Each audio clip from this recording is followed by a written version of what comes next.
Dans cette charmille, le silence était profond, le risque d'être découvert presque nul.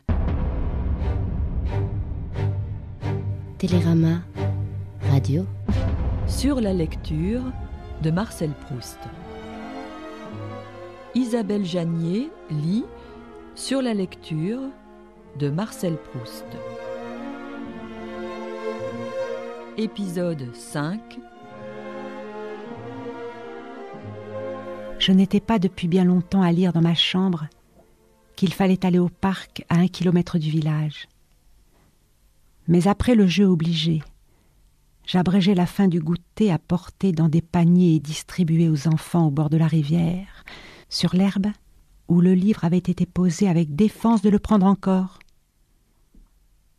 Un peu plus loin, dans certains fonds assez incultes et assez mystérieux du parc, la rivière cessait d'être une eau rectiligne et artificielle, couverte de cygnes et bordée d'allées où souriaient des statues, et par moments, sautelantes de carpes, se précipitait, passait à une allure rapide, la clôture du parc devenait une rivière, dans le sens géographique du mot, une rivière qui devait avoir un nom, et ne tardait pas à s'épandre, la même vraiment qu'entre les statues et sous les cygnes, entre des herbages où dormaient des bœufs, et dont elle noyait les boutons d'or, sorte de prairie rendue par elle assez marécageuse, et qui, tenant d'un côté au village, par des tours informes, reste, disait-on, du Moyen-Âge, joignait de l'autre, par des chemins montants, d'églantiers, d'aubépines, la nature, qui s'étendait à l'infini, des villages qui avaient d'autres noms, l'inconnu.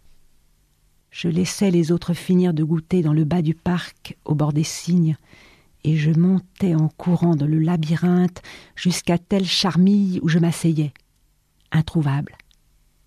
Adossé aux noisetiers taillés, apercevant le plan d'asperges, les bordures de fraisiers, le bassin où certains jours les chevaux faisaient monter l'eau en tournant, la porte blanche qui était la fin du parc en haut et au-delà des champs de bleuets et de coquelicots. Dans cette charmille, le silence était profond, le risque d'être découvert presque nul. La sécurité rendue plus douce par les cris éloignés qui, d'en bas, m'appelaient en vain.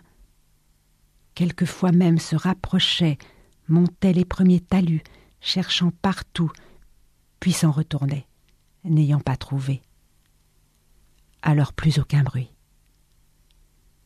Seul de temps en temps, le son d'or des cloches qui, au loin, par-delà les plaines, semblait teinter derrière le ciel bleu, aurait pu m'avertir de l'heure qui passait, mais, surpris par sa douceur et troublé par le silence plus profond, vidé des derniers sons qui le suivaient, je n'étais jamais sûr du nombre des coups. Ce n'étaient pas les cloches tonnantes qu'on entendait en rentrant dans le village, quand on approchait de l'église qui de près avait repris sa taille haute et raide, dressant sur le bleu du soir son capuchon d'ardoise ponctué de corbeaux, faire voler le son en éclats sur la place pour les biens de la terre. Elle n'arrivait au bout du parc que faible et douce, ne s'adressant pas à moi, mais à toute la campagne, à tous les villages, aux paysans isolés dans leurs champs. Elle ne me forçait nullement à lever la tête, elle passait près de moi, portant l'heure au pays lointain, sans me voir, sans me connaître et sans me déranger. Et quelquefois à la maison, dans mon lit, longtemps après le dîner, les dernières heures de la soirée abritaient aussi ma lecture. Mais cela seulement les jours où j'étais arrivé au dernier chapitre d'un livre, où il n'y avait plus beaucoup à lire pour arriver à la fin. Alors, risquant d'être puni si j'étais découvert, et l'insomnie qui, le livre fini, se prolongerait peut-être toute la nuit, dès que mes parents étaient couchés, je rallumais ma bougie.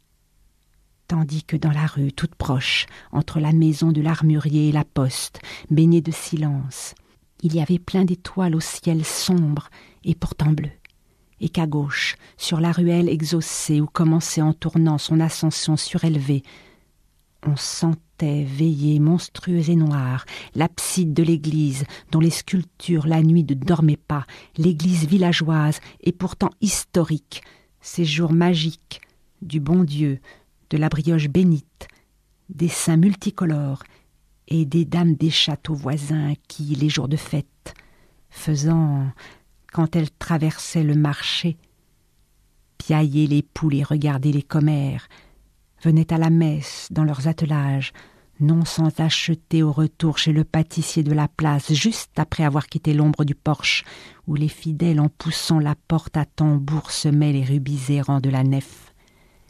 Quelques-uns de ces gâteaux en forme de tour, protégés du soleil par un store, Manqué, Saint-Honoré et Génoise, dont l'odeur oisive et sucrée est restée mêlée pour moi aux cloches de la grand-messe et à la gaieté des dimanches. C'était Sur la lecture de Marcel Proust. Télérama Radio.